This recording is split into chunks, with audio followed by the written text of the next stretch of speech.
Assalamualaikum warahmatullahi wabarakatuh. Innal hamdalillah nahmaduhu wa nasta'inuhu wa nastaghfiruh wa natubu ilayh wa na'udzu billahi min shururi anfusina wa min sayyiati a'malina. May yahdihillahu fala mudilla lahu wa may yudlil fala hadiya lahu. Asyhadu an la ilaha illallah wahdahu la syarika lah wa asyhadu anna Muhammadan abduhu wa rasuluh. Allahumma salli wa sallim wa barik ala nabina Muhammadin wa ala alihi wa sahbihi ajma'in wa ba'du. Jamaah yang dimuliakan Allah Subhanahu wa taala, alhamdulillah kita memuji dan bersyukur kepada Allah Subhanahu wa taala atas semua limpahan nikmat dan karunia yang telah Allah limpahkan kepada kita. Salawat dan salam semoga tetap tercurahkan kepada junjungan Nabi kita Muhammad sallallahu alaihi wasallam, kepada keluarga beliau, para sahabat beliau, dan umat yang senantiasa istiqamah di dalam menempuh jejak beliau ila yaumil qiyamah. Jamaah rahimakumullah, kita lanjutkan kajian kitab Minhajul Muslim, yang mana pada beberapa waktu yang lalu kita telah memasuki babul wudu pada madatul ula, pembahasan yang pertama tentang masruknya wudu dan keutamaan wudu. Dan untuk malam ini kita lanjutkan al-madatus saniyah, pembahasan yang kedua fi faraidil wudu wa sunanihi wa makruhatihi, kewajiban-kewajiban di dalam wudu, sunah-sunah ketika wudu, dan kemakruhan-kemakruhan ketika kita berwudu. Faraiduhu, adapun yang diwajibkan ketika kita berwudu, wahya al-awwal an-niyyah, wahya azmul qalbi ala fi'lil wudu imtisalan li amrillahi ta'ala. Kewajiban yang pertama ketika kita berwudu ada niat. Yang dimaksud niat azmul qalbi ala fi'lil wudu imtisalan li amrillahi ta'ala, ya, ketetapan yang ada di dalam hati, keinginan yang kuat yang ada di dalam hati untuk melaksanakan wudu dalam rangka melaksanakan perintah Allah Subhanahu wa taala, di mana Allah perintahkan kepada kita ketika kita hendak salat, ya ayyuhalladzina amanu idza qumtum ila sholati faghsilu wujuhakum wa aidakum ilal marafiq ila akhirih. Perintah langsung dari Allah ketika kita hendak menegakkan sholat wajib untuk berwudu. Bahkan Nabi kita Muhammad SAW juga telah bersabda, la yaqballahu sholata ahadukum idza ahdasa hatta yatawadda. Allah sama sekali tidak akan pernah menerima ibadah sholat salah seorang di antara kalian ketika kentut batal sampai dia mau berwudu kembali. Wajib. Jadi yang dimaksud dengan niat adalah ketetapan dalam hati, keinginan yang kuat dalam hati untuk melaksanakan wudu sebagai bentuk melaksanakan perintah Allah Subhanahu wa taala. Nabi kita Muhammad SAW telah bersabda di dalam hadis riwayat Imam Al-Bukhari, innamal a'malu binniyat, sesungguhnya amal ibadah itu tidaklah sah kecuali dengan niat. Cuman jamaah rahimakumullah, niat ini merupakan syarat sah daripada seluruh ibadah. Cuman kita tidak boleh berlebih-lebihan di dalam berniat. Karena kadang-kadang kita jumpai ada yang Allahu Akbar batal lagi, ya, takbir sampai 15 menit gak selesai. Ini berlebih-lebihan, ini hulu, ya.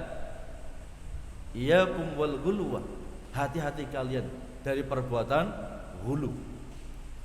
Sekaligus niat itu letaknya di dalam hati. Dan ini kesepakatan seluruh ulama kita dalam 4 madhab. Jadi niat itu letaknya di dalam hati. Ini semua merupakan pendapat dari madhab imam yang 4. Saya sebutkan perkataan Imam Jamaluddin Abu Rabi' Sulaiman Ibnu Umar As-Safi. Antum bisa lihat dalam kitab Majalisus Salikin juz yang pertama. Berkata Imam Jamaluddin Abu Rabi' Sulaiman Ibnu Umar As-Safi, beliau mengatakan al-jahru bin niyah wal qira'ah fal imam laisa minas sunnah bal makruh fa in hasala bi taswisun 'alal musallin fa haraman. Mengeraskan niat atau membaca bacaan di belakang imam laisa minas sunnah, itu enggak ada sunnahnya. Jadi kalau mau sholat usolli fardhu 4 raka'atin mustaqbilal qiblah, ini enggak ada sunnahnya itu. Ya. Bal makruh, bahkan itu hukumnya makruh dalam madhab kami Imam Asy-Syafi'i. Wa in hasalat bi taswisun 'alal musallin fa haramun. Tetapi ketika mengeraskan niat ini akan mengganggu orang sholat, maka hukumnya haram. Misalnya ada orang sholat yang sudah tenang, khusyuk, ya, kemudian ada sampainya usolli fardhu dhuhri, kaget, sehingga kekhusyukannya hilang. Yang awalnya ini hukumnya makruh dalam mazhab Imam Asy-Syafi'i menjadi haram ketika mengganggu orang sholat.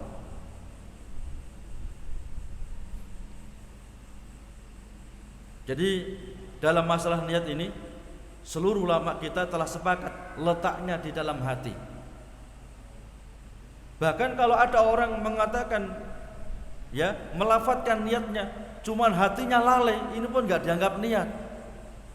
Ya, dia berniat mengucapkan sesuatu, tapi hatinya, ya, tidak tertuju kepada apa yang dia niatkan, ini pun nggak dianggap niat. Karena niat itu letaknya di dalam hati, ya, dan itu termasuk pekerjaan hati. Kemudian yang kedua, jamaah rahimakumullah, termasuk kewajiban di dalam berwudu adalah ghuslul wajhi min a'lal jabhah ila muntahad dhaqan wa min watadil udun ila watadil udun. Yang kedua, membasuh wajah. Yang dimaksud wajah, ya, min a'lal jabhah ila muntahad dhaqan, dari ujung ini, apa ini, jidat, jadi cukulnya rambut ini, sampai dagu, ya, sampai pangkal dagu, ini namanya wajah. Kemudian dari pangkal telinga sampai pangkal telinga, ini pun juga wajah. Ya, jadi makanya ketika kita ini membasuh wajah, ini semuanya harus kena. Ya, semuanya harus kena. Bahkan bagi kita yang mungkin punya jenggot yang lebat, ya, agar ujung-ujung pangkal dari apa itu rambut jenggotnya terkena, bahkan boleh ditambahi air. Ya, Nabi pun karena jenggotnya sangat lebat, beliau pun menambah air sendiri untuk, yakni membasahi pangkal-pangkal di rambut jenggotnya. Dan hukumnya boleh. Kemudian yang ketiga, ghuslul yadaini ilal mirfaqaini, membasuh kedua tangan ilal mirfaqaini, yakni bersamaan dengan kedua sikunya.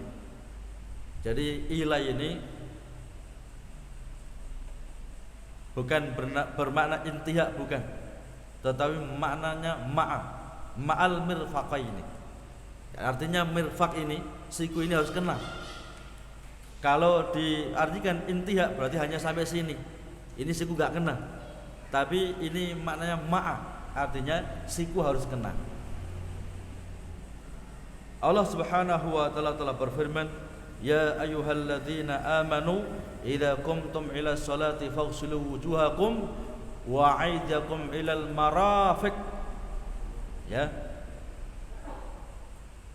Wahai orang yang beriman, ketika engkau hendak menegakkan sholat, maka basuhlah wajahmu dan kedua tanganmu bersamaan dengan dua lenganmu.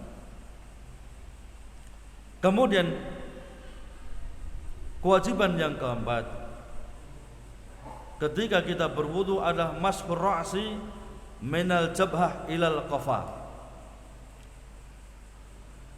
mengusap kepala dimulai dari jabhah, yakni dimulai dari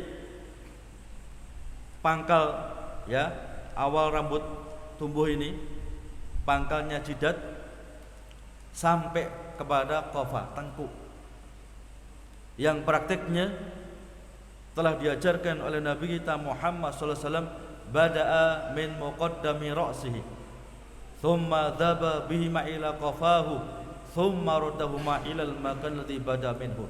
Nabi ketika mengusap kepala itu bada'a min muqaddami ra'si, dimulai dari depan, thumma dhaba bihi ila qafahu, kemudian ditarik sampai ke tengkuk, thumma raddahu ilal makan ladzi bada minhu, kemudian dikembalikan pada tempatnya semula.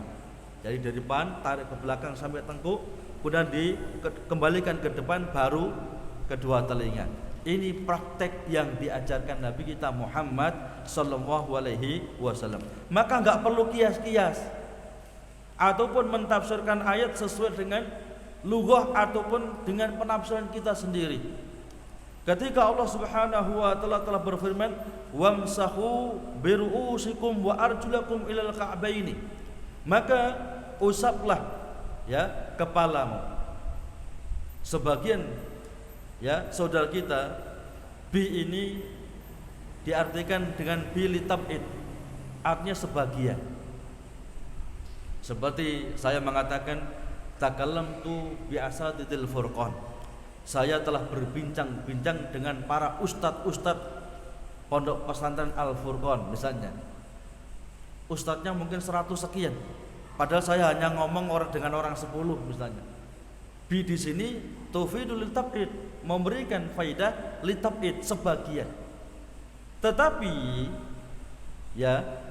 Tetapi Al-Quran ini yang mungkin masih mujmal dijelaskan oleh Nabi kita Muhammad sallallahu alaihi wasallam, sehingga hadis Nabi itu termasuk salah satu yang mentafsirkan Al-Quran. Dan Nabi ketika menjelaskan tentang ayat ini dipraktekkan langsung dengan bada'a bi muqaddami ra'sihi, beliau mengusap dimulai dari depan, thumma dhaba bima ila qafahu, kemudian ditarik ke belakang sampai tengkuk, thumma radahu ilal makan ladzi bada minhu, kemudian dikembalikan ke depan. Jadi enggak perlu penafsiran lagi, sudah. Ya. Ketika lughah itu berseberangan dengan syar'i, tentunya syar'i yang harus didahulukan. Ya.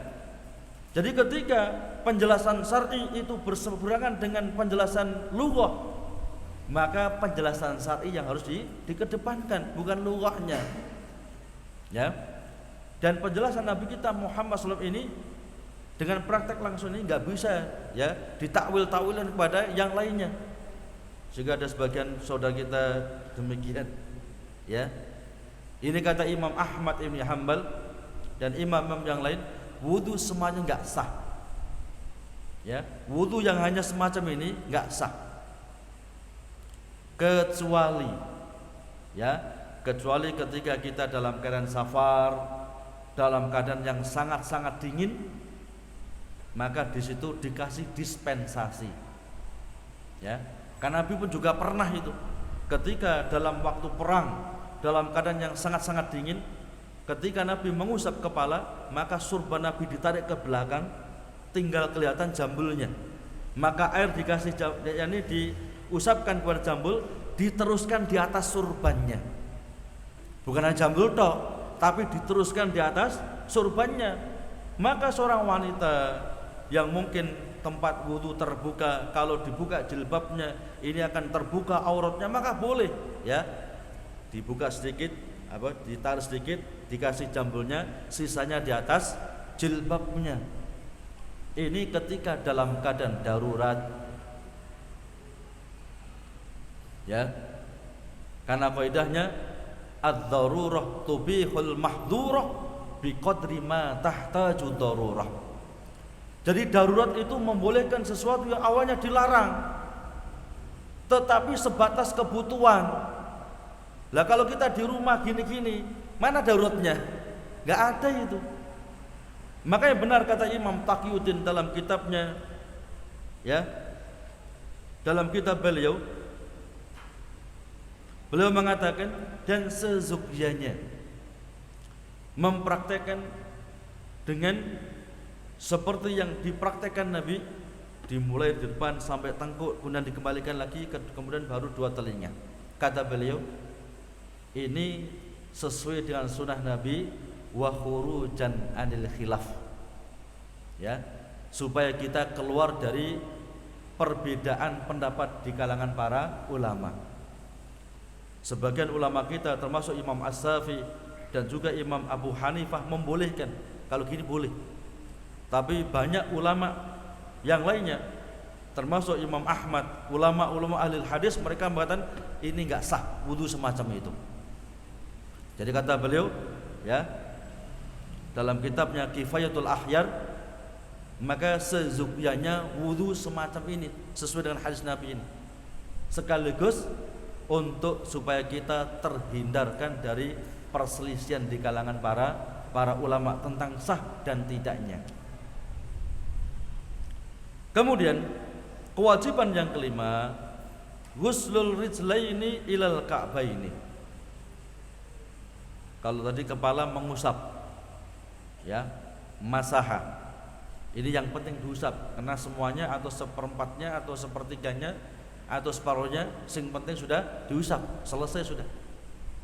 Tapi kalau ghusala ini harus kena semuanya, satu jari saja, ya, sebesar satu jari saja nggak kena, batal wudunya.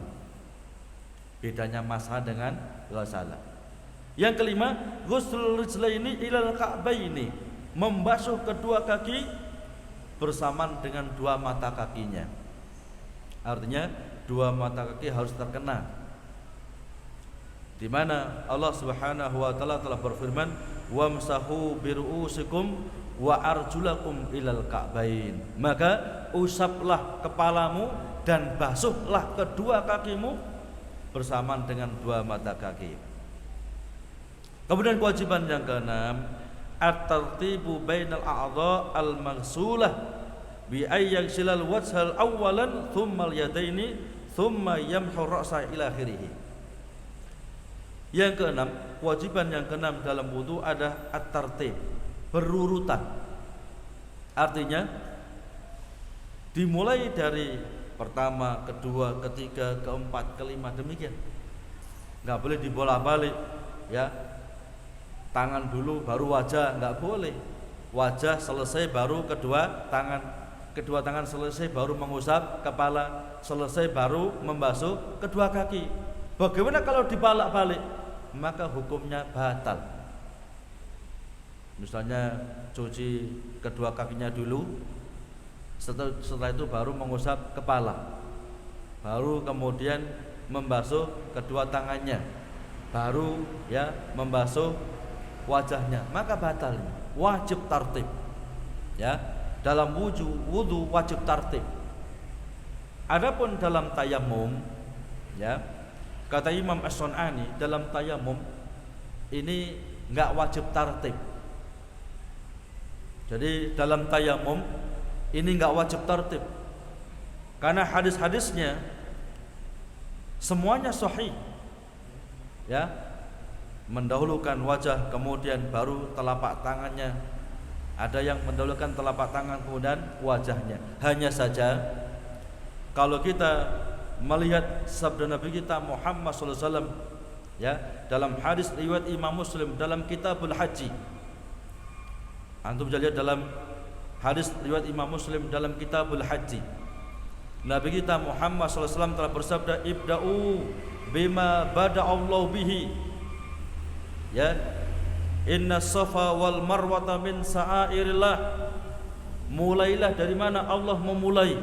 Allah telah berfirman, inna safa wal marwata min sa'airillah. Allah dahulukan safa. Maka ketika kita melaksanakan yakni sa'i, jangan dari Marwah ke Safa, tapi dari Safa ke Marwah. Loh Pak Nanggung, ini pas tempat tinggal saya, maktabnya itu lebih dekat ke Marwah. Jadi dari Marwah langsung ke Safa, nggak bisa. Ya, tapi harus dari Safa ke Marwah. Makanya melihat hadis ini, Allah pun juga telah berfirman berkenan dengan wudu. Ya ayyuhalladzina amanu idza qumtum ilas sholati faghsilu wujuhakum wa aydiyakum ilal marafiq.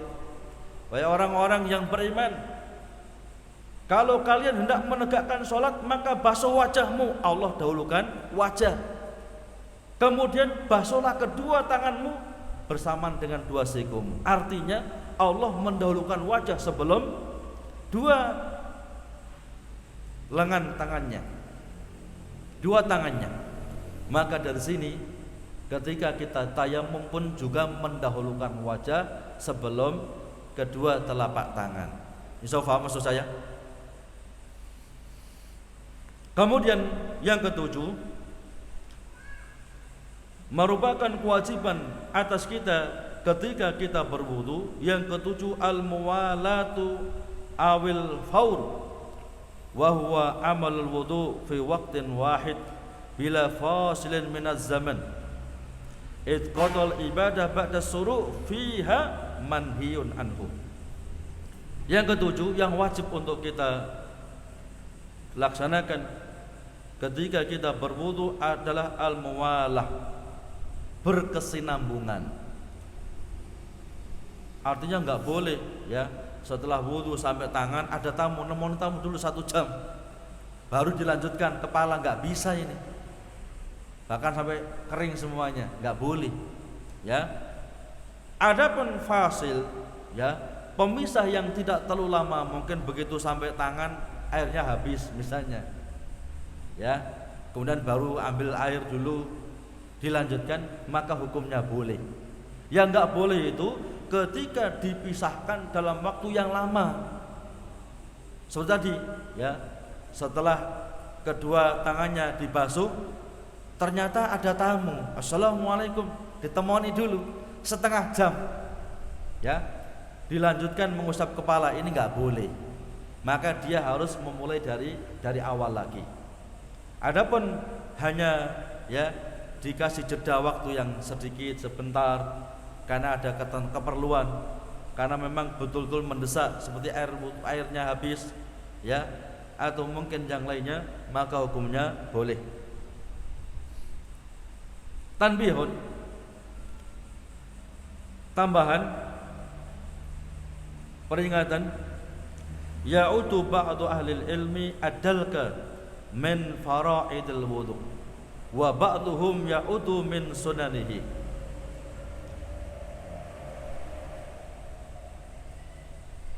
Peringatan, kata beliau, sebagian ahli ilmi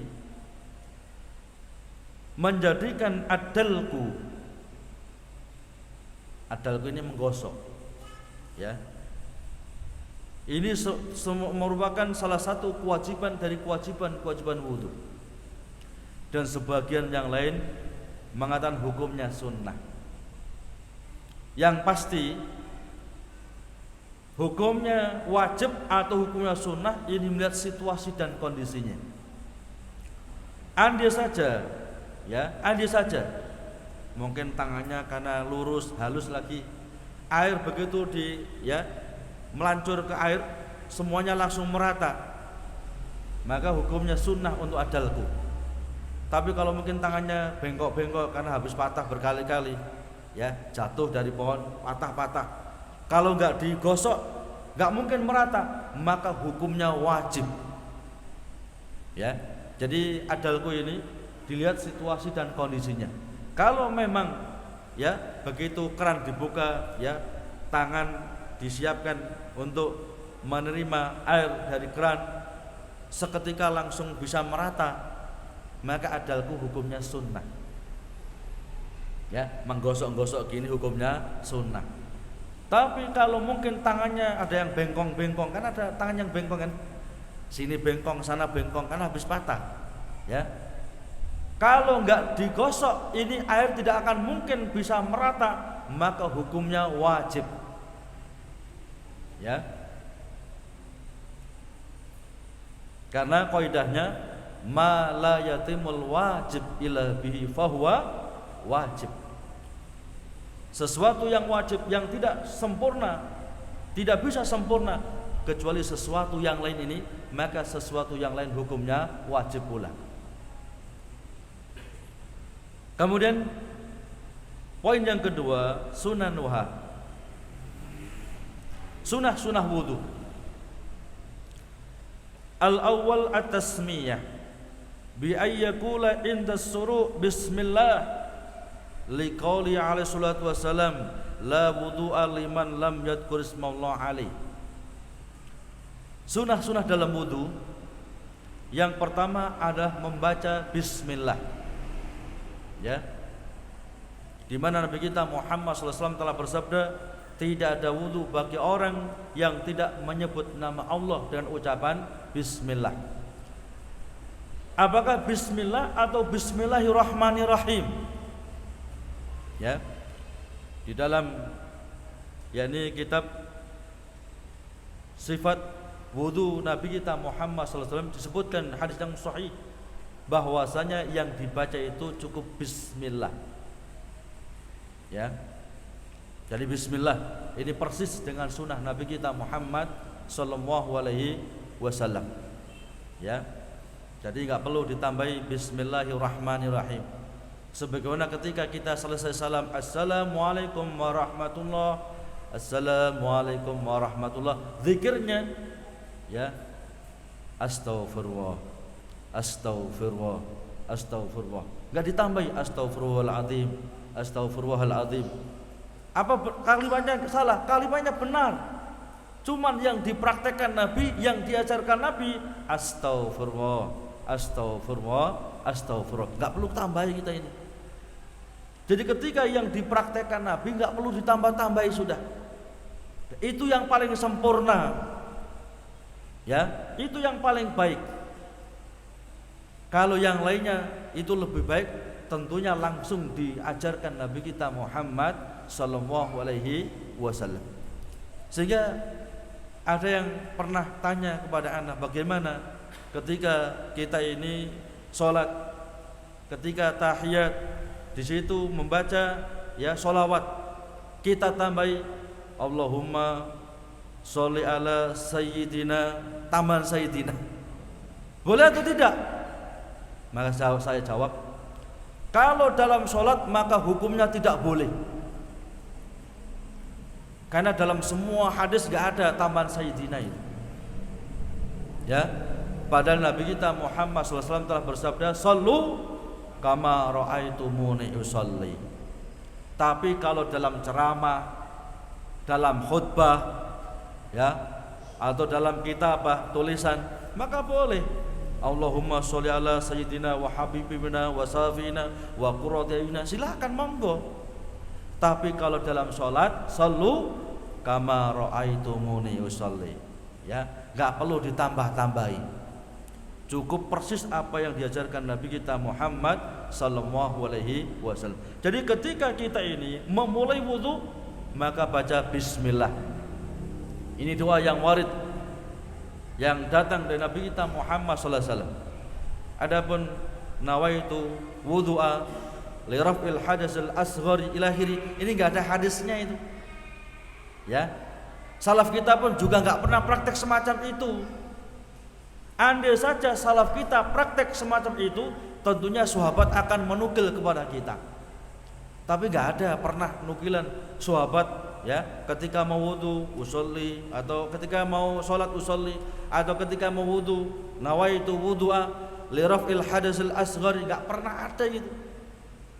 Maka mengikuti sunnah Nabi itu jauh lebih baik, jauh lebih utama, walaupun sedikit dibandingkan banyak cuman tidak menyunah, tidak mengikuti sunnah Nabi kita Muhammad sallallahu alaihi wasallam. Karena kadang-kadang kita ini tergiur banyaknya, ya, yang penting banyak sudah, tapi sunnahnya nggak ada, ya. Lebih baik nyunah walaupun sedikit dibandingkan banyak tapi nggak ada sunahnya. Kemudian yang kedua, merupakan sunnah ghuslul kaffaini salasan qabla idkhalihima fil ina'i idza staiqadha min naumin. Mencuci kedua telapak tangan 3 kali sebelum memasukkan kedua telapak tangan ke dalam bejana ketika dia bangun dari tidur, baik tidur siang maupun tidur malam.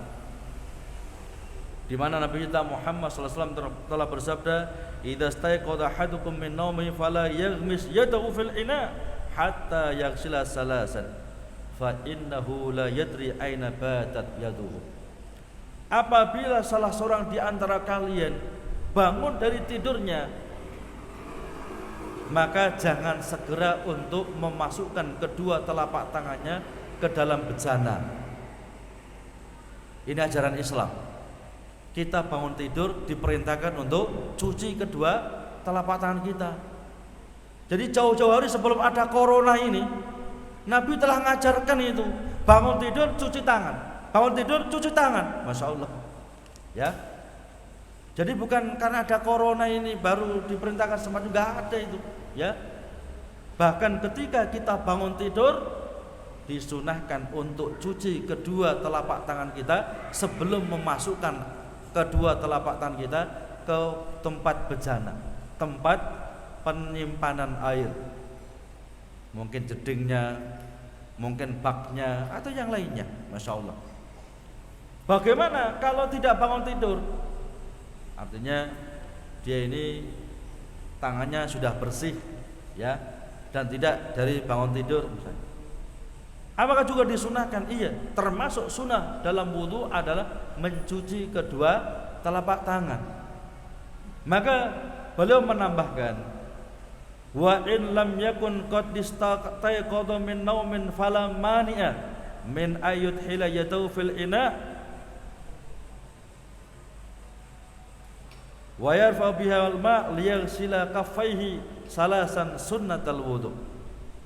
Ketika dia ini bukan dari bangun tidur dan memang betul-betul kedua telapak tangannya ini bersih, ya, suci, maka enggak ada larangan untuk mencuci kedua telapak tangan tiga kali.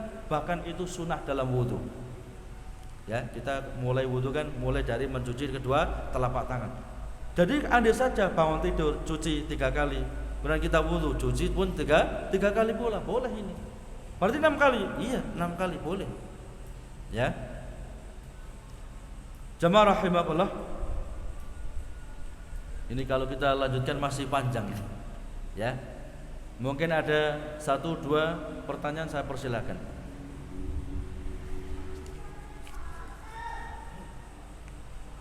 Terkait takdir, apakah benar ada batasan bagi kita untuk mempelajari masalah takdir?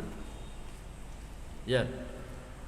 Jadi terkait masalah takdir, apakah benar ada batasan bagi kita untuk mempelajari masalah takdir? Jadi masalah takdir ini telah dijelaskan oleh Allah dan Rasulnya Muhammad SAW dan dirincikan oleh para ulama kita. Artinya di dalam meyakini masalah takdir, pertama, yakin seyakin-yakinnya bahwasanya segala sesuatu itu telah ditakdirkan oleh Allah Subhanahu wa taala sebelum kejadiannya. Nabi kita Muhammad SAW telah bersabda di dalam hadis riwayat Imam Muslim, "Innallaha qaddara maqadiral khalqi qabla ayyahluqas samawati wal arda bi 50 alf sanatin." Allah telah takdirkan seluruh takdir makhluk-makhluknya 50.000 tahun sebelum Allah ciptakan langit dan bumi. Jadi takdir kita sudah ada itu, ya. 50.000 tahun sebelum Allah ciptakan langit dan bumi. Ya. Makanya Allah enggak zalim ketika mentakdirkan Fir'aun ini masuk neraka, itu enggak zalim karena ilmu Allah yang azali. Allah Maha tahu sebelum kejadiannya, sebelum wujudnya Fir'aun, Allah telah ngerti itu, ya, telah tahu itu bahwasanya nanti akan muncul namanya Fir'aun, dia didakwai oleh Nabi Musa dan Harun dan menolak sampai dia meninggal dunia. Ini Allah telah mengilmuinya sebelum adanya Fir'aun. Yang kedua, ya, di dalam masalah takdir ini yang wajib untuk kita yakini yang kedua adalah semua takdir makhluk Allah ini telah Allah tulis dalam kitab Lauhil Mahfuz. Ya, ma asaba min musibatin fil ardi wala fi anfusikum illa fi kitabin min qabli an nabraha. Apapun musibah yang terjadi di permukaan bumi atau bahkan pada dirimu sendiri, itu telah Allah takdirkan dan telah Allah tulis dalam kitab Lauhil Mahfuz sebelum kejadiannya. Jadi yang pertama, yakin semuanya ditakdirkan Allah. Yang kedua, semua takdir itu telah ditulis oleh Allah Subhanahu wa taala. Kemudian yang ketiga, selain Allah itu makhluk, ya, maka Allah la yus'alu wa hum yus'alun. Allah nggak akan ditanya. Loh kok ini ditakdirkan kafir, ditakdirkan nggak akan ditanya itu. Tapi kita makhluk Allah yang akan ditanya oleh Allah Subhanahu wa taala. Antum bisa belajar dalam kitab Lum'atul I'tiqad berkenaan dengan takdir ini. Karena banyak orang sesat masalah takdir. Ya, termasuk orang Jabariyah. Ya, orang Jabariyah ini mengatakan semuanya itu ditakdirkan oleh Allah, kita nggak punya kemampuan. Ya, jadi saya bermaksiat itu takdir Allah, itu saya nyolong takdir Allah, berzina naudzubillah dzalik itu pun juga takdir Allah, saya nggak bisa nolak. Jadi jangan salahkan saya kalau saya nyolong, salahkan Allah. Ini Jabariyah, ya, sesat dalam masalah takdir. Adapun Ahlussunnah wal Jamaah, ya, memang semuanya itu ditakdirkan oleh Allah. Cuman kita dikasih ikhtiar oleh Allah. Dan semuanya kita nggak ada yang tahu takdir kita masing-masing. Makanya kita diperintahkan untuk ikhtiar. Ya, fa innakum muyassarun lima khuliqalahu. Kalian akan dimudahkan oleh Allah kepada takdir yang Allah takdirkan kepada kalian. Dan itu diterima oleh akal. Ketika bujang, ya, mungkin seminggu kerja, seminggu libur. Setelah punya istri, punya anak, loh, sekarang antum kok padang kerja itu? Iya, sekarang saya punya tanggung jawab, punya istri, punya anak, akan terima itu, ya kan? Orang mau kaya kerja dulu, ya. Saya kalau ditakdirkan kaya, walaupun nganggur nanti kaya sendiri, nggak bisa itu. Orang gila itu yang ngomong gitu, ya. Saya kalau ditakdirkan pinter, walaupun nggak pernah taklim, nggak pernah belajar, pinter sendiri, nggak pernah ada orang ngomong situ, kecuali orang yang gila. Ya, ada yang kedua, yang sesat yang kedua masalah takdir ini, orang-orang Mu'tazilah. Mereka punya keyakinan, mereka punya prinsip Allah itu nggak tahu apa yang terjadi kecuali setelah kejadiannya. Misalnya, ya, ada orang ketabrak motor, seret dia ketabrak, baru ditulis oh fulan ketabrak motor. Jadi Allah nggak tahu apa-apa sebelum kejadiannya itu. Begitu dia tabrakan, baru Allah tahu tabrakan. Ini orang Mu'tazilah dan keduanya sesat dalam masalah takdir. Ya. Adapun Ahlussunnah wal Jamaah meyakini semuanya itu telah ditakdirkan oleh Allah sebelum kejadiannya, bahkan telah ditulis dalam kitab Lauhil Mahfuz. Tapi kita dikasih ikhtiar oleh Allah, kemampuan oleh Allah. Makanya Allah berfirman, ya, al-yauma tujza kullu nafsin al-yauma tujza kullu nafsin bima kasabat. Pada hari kiamat ini akan kami balas setiap jiwa sesuai dengan amal perbuatan mereka masing-masing. Ya, amal itu dinisbahkan kepada hamba itu sendiri. Artinya hamba punya ikhtiar, punya usaha. Tetapi seluruhnya itu adalah makhluk Allah. Ya, maka tidak bisa kita ini protes kepada Allah. Justru kita yang akan ditanya oleh Allah Subhanahu wa taala. Insya Allah paham ya. Antum kalau kurang jelas bisa lihat dalam kitab yakni Lum'atul I'tiqad dengan syarah Syekh Shalih Al-Utsaimin. Di sana dirincikan rinci berkaitan masalah takdir ini. Yang lain? Iya, yang keras. Muslim.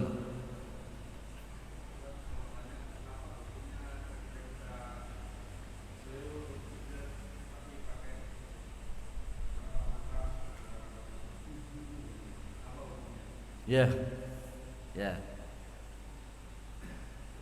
Bagaimana hukumnya pijat sambil mantra-mantra dihidoni sekalian cuh cuh cuh ya. Apa ini dibolehkan dalam syar'i? Ya. Dilihat dulu mantranya. Ya. Ketika kaum muslimin ya mereka pernah menghadap kepada Nabi, "Ya Rasul, kami di zaman jahiliyah itu biasa ya memantra-mantrai ketika kami sakit, memantra-mantrai ya Rasul. Apakah ya mantra itu doa? Apakah doa itu masih kami bisa praktekkan ya Nabi?" Maka Nabi bersabda, ya, tunjukkan apa doa-doanya. Tunjukkan apa doanya. Kalau sesuai dengan tauhid boleh. Tapi kalau menyimpang tauhid hukumnya haram. Dan biasanya mantra-mantra doa-doa itu kan sesuai dengan lugat kita masing-masing. Ya, misalnya, duh Gusti panjenengan warasaken penyakit saudara kula niki misalnya. Kan boleh-boleh saja. Ya kan? Boleh-boleh saja.